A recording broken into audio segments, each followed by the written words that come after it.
So this is something I've been thinking about a lot lately. Can video game adaptations be truly great?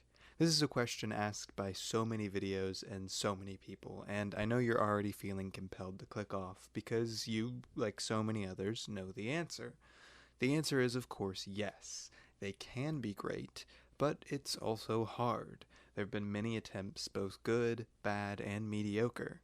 But for every Castlevania, there's an Uncharted. For every Sonic 3, there's an Angry Birds. It's hard to judge this pseudo-genre as one thing because it simply isn't, and neither are the video games they're adapting. There's such a complex history of video games, even for the short time that they've existed, and the challenges you might face adapting The Last of Us are not the same challenges you might face when adapting Mario.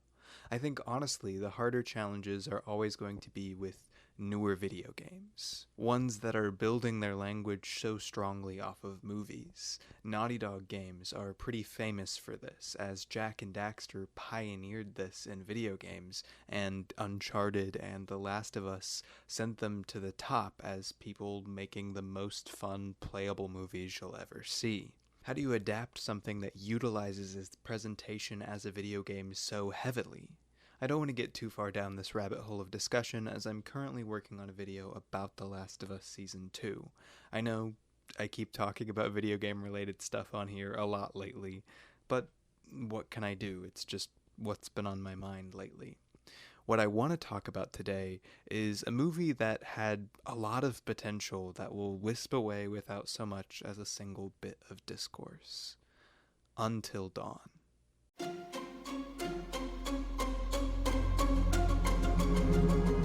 Pretty much everyone who watched this had one of two reactions. Either they thought it sucked, or they thought it was kind of fun, but still mostly sucked. It's got a 2.7 average on Letterboxd, and I doubt you even know anyone who's seen it, or maybe they have and just don't remember it. Until Dawn, the adaptation of the 2015 video game, 10 years later, is not good. And even if you just viewed it through the lens of straight adaptations of the original game, it's even worse because it isn't a direct adaptation at all, which I think was a really smart decision. In fact, this movie made a lot of smart decisions, and yet it still ended up as a movie that I've already mostly forgotten about. And this is why I think it's at least somewhat notable to write about. You see, Until Dawn was part of a unique subgenre of games that it largely popularized. Co-op survival horror movie type games, a type of choose-your-own-adventure or interactive drama. Beyond its campy story that riffed heavily on teen slashers, which gave it a writing style that few horror video games have, what made this game work so well was the actual choose-your-own-adventure and co-op style of gameplay. It played out the story via the perspective of different characters. 9 characters as you play them at different times, each of which you have a chance to try and keep alive through a series of quick-time events, decisions, and investigations, playing out like you're actually a group in a slasher film trying to survive. And you can end the game with all of your characters dead or alive depending on how you played the game. This is enhanced more by the fact that you can do co-op on the game. You can divvy up the characters to you and your friends and trade off the remote. And while your friends played the game when it wasn't your turn, you were essentially watching a slasher film with your friend in the driver's seat. It was a huge hit, and the amount that the story reacted to your decisions and actions while still weaving a mostly satisfying narrative also garnished the game a lot of critical acclaim at the time. Now, this isn't my favorite video game in the world. The writing is so-so, quite frankly, and so is the gameplay. I think it's a solid 6 out of 10. But it and the genre of games that would come from it, like the Dark Pictures anthology, are always games I will admire and enjoy playing with friends. But this experience is so much like watching a movie. They even go out of their way to get movie actors when they can afford them. So what do you do when Sony wants you to do an adaptation of your playable choose-your-own-adventure movie video game? Well, you do what the movie did, which is drop the original story and build off the framework of what the game did. This is kind of brilliant. It actually reminds me of the Dark Pictures anthology series, a game series directly riffing on Until Dawn that takes its narrator and carries that framing device as he tells you all the different unrelated stories in the series. There's a cockroach walking on my ceiling. That's fun. I'm just gonna let him chill. Hopefully he won't bother us. So, in Until Dawn the movie, they similarly used their narrator, Dr. Hill, who is the psychiatrist, walking you through the events of the story and making assessments along the way that impact the story, and use his character to spin a completely separate story doing its own thing. And the story they came up with is really interesting, in theory. The film's plot follows Clover and her friends as they look for Clover's lost sister, tracking her on what they assume is the path she traveled, leading them to the town of Glore Valley. Here they get trapped by a mysterious storm and are forced to try and survive until dawn, where each night something new from the town is trying to kill them. Well, kind of something new. As it goes on, it seems that all of the dangers from the previous nights are just kind of hanging out too, as the entire town gets resurrected from where it had sunken into the ground from a mining accident years before. This alone is a pretty cool premise, and you can do a lot with it in terms of different fun, goofy monsters each night. That alone could be a fun slasher. Although, it's funny, as many reviewers have pointed out, to have a story be about a death loop when one of the unique aspects of the original game is that deaths of characters are actually permanent, and you can't resurrect anyone. I'm crashing out here, he's crawling on my desk. Bro, leave me alone. Go away. What the heck, man? This is not cool.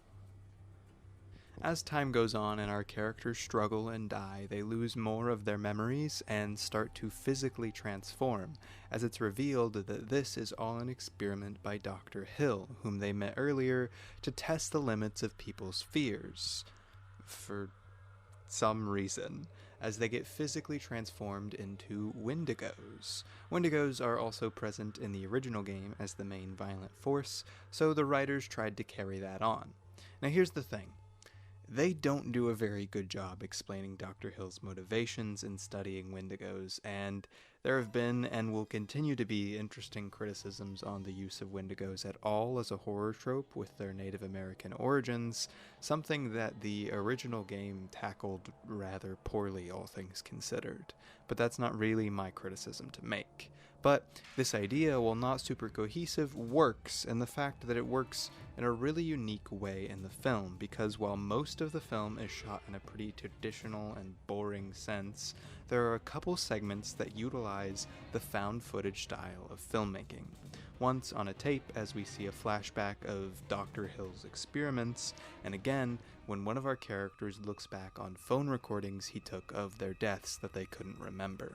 And while most of the film is largely forgettable due to its not-so-great filmmaking and script that leaves most things feeling pretty lifeless and boring instead of scary, during these segments, the movie doesn't just work, it thrives. It becomes scary and intriguing and engaging for as little as they last, and it taps perfectly into the subgenre of analog horror. This made me think of how perfect this could have been for that genre. An offshoot of the overall found footage genre of horror, where the entire film is shot from the perspective of in-universe cameras. Analog horror focuses specifically on doing this with analog technology, and utilizing the unique aspects of analog distortion and bygone technologies to create interesting atmospheres with very little budget. Stuff like phone call recordings, infographics, and distortion are staples of the genre, as well as using popular folklore and creepypasta-style storytelling to imply to the viewer's own knowledge that something greater is going on than the budget can allow. It's gotten a lot of popularity often through YouTube, and is a great example of using experimental filmmaking to become more than the sum of your parts. I recently watched the film The Greylock Tapes, which is a really fun example of this genre working really well. It's on YouTube for free. Watch it in the dark with headphones. It's only about 2 hours long.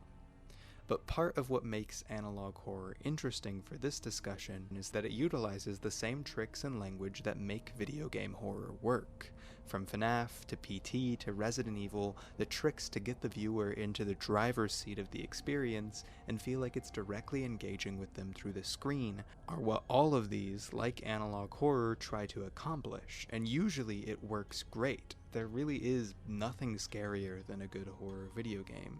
And so here we have a film that starts to lean partially on found footage in around 2 scenes, that has a very popular analog horror folklore monster of Wendigos, and is itself a video game adaptation that already made the smart choice of moving away from a direct story adaptation. And I don't see how they didn't decide to take it further. It's really frustrating, and it becomes a movie that feels depressingly corporate because the decisions that would have made this at least something unique are staring at you in the face if you're at all a fan of horror or horror video games. After feeling like I was losing my mind by the end of the film, but still having a decent time, I read one of my Letterboxd friends, Davey Pepper's review on the movie and found that he had come to an almost identical conclusion. He didn't understand why they wouldn't go in for found footage except for the very corporate idea that found footage movies are just no longer in their profit heyday. Which then brings you to why this movie was Until Dawn at all. Well, it makes sense as a natural progression in the way I discussed, and not doing a recreation of the story is a smart decision in my opinion. At a certain point, it stops really needing to be Until Dawn with how little it resembles the game, and could have just gone on as its own unique horror story about a death loop and Wendigos. But it needed that name. It needed marketability. PlayStation Productions, in the few times it has now dipped its toes into movie making, has proved thrice over that they aren't here to make something unique or special, but instead trying to make the most corporately successful version of what an insert name of property here movie could be. Which is what makes Until Dawn an interesting discussion for me, because I don't think they ran into all the good decisions they made here on purpose. I think they mostly fell into place by the nature of adaptations and money, and they inadvertently made a movie with a much better version of itself staring up at you the entire time you watch the movie, making it even more of a frustrating watch. Ultimately, I went and saw this movie on a whim. I'm not a huge Until Dawn video game fan, despite loving the subgenre it's a part of, and I wouldn't be lying if I still didn't have fun watching this with my family and girlfriend in theaters, but it will probably be something that I never remember. And if I do, it will simply be for the fact that this movie was completely wasted by their lack of ability to make interesting choices, and the depressing way most video game adaptations get made from an executive standpoint. Maybe this video ended up being interesting, maybe not. I don't honestly know if anyone cares to hear this discussion by virtue of no one really caring about this movie. I mean, they put out an entire remaster of this game, and who bought it? But I wanted to make something while I worked on my Last of Us video, and of course video game adaptations have been on my mind because of this.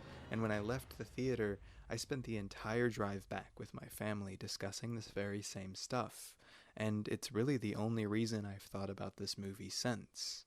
It just so easily could have been a really interesting movie that young people would have loved, and that would have put a strong name behind something experimental and maybe bring analog horror more into popular cinema if it was just able to go further and experiment instead of being the most paint-by-the-numbers movie it could possibly be. But anyway, it's crazy to actually write something short for a change. I usually don't do that. But I hope you guys enjoyed this. Subscribe if you want to hear me whine about how Dina isn't bisexual enough in the Last of Us TV show. But seriously, thank you guys for watching. I know this is short and weird, and I don't know if it ended up being more ranty than anything else, but I just wanted to talk about how close this was to being something good. I really wish it was something good. Go check out the Greylock tapes. Heck, go check out this movie if you want. I still had fun with it. Go play a fun video game, watch a good movie, and I will see you guys next time. I love you all, and I wish you a very good night.